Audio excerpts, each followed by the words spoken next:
quando um novo combustível entra no mercado, ele encontra alguns desafios.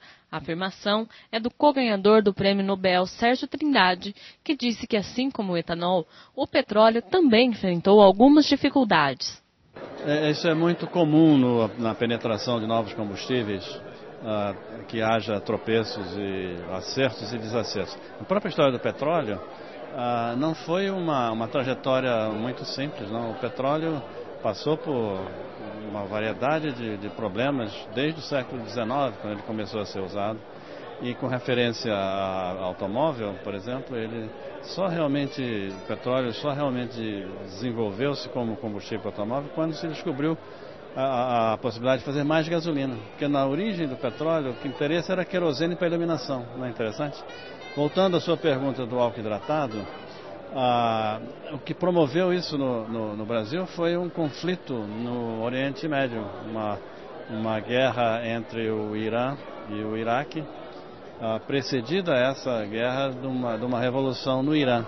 Então, de repente, dois importantes fornecedores do Brasil deixaram de fornecer. E o Brasil, que já tinha, em 75, lançado um programa de mistura, que naquele momento era 18%, de repente ficou, primeiro, não tinha recurso para comprar petróleo, e segundo, não tinha petróleo para comprar. Então, essa combinação dessas duas coisas levou a administração brasileira da época a expandir o uso do etanol nesse momento sob a forma do hidratado e como combustível único.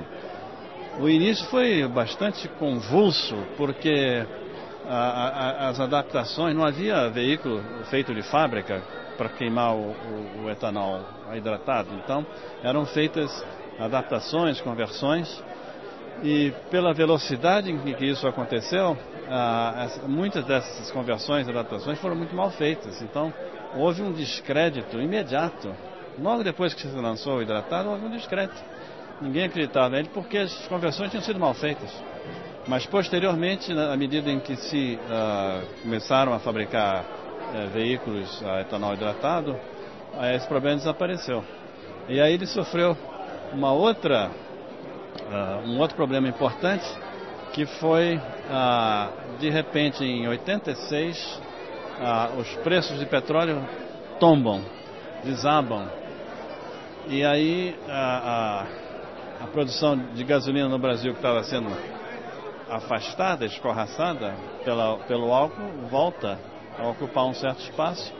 Conjunto de outras dificuldades diminuíram o interesse do consumidor de álcool hidratado. Em particular, uma coisa interessante, quando se lançou o álcool hidratado, havia uma relação de preço entre ele e a gasolina. E a um certo momento, como havia um grande sucesso do programa, se resolveu mexer nessa relação de preço. E aí o consumidor, você sabe que o órgão mais sensível do corpo humano é o bolso. O consumidor, de repente, estava pagando um preço maior do que se justificava comparado com o desempenho da gasolina. E a solução desse dilema foi a flexibilidade. Em vez de ter um carro rigidamente dedicado ao etanol hidratado, você tem agora, desde alguns anos, o chamado Flex Fuel, onde as oscilações que afetam a produção de álcool hidratado não interferem com o uso pelo consumidor, porque ele pode fazer misturas as mais variadas.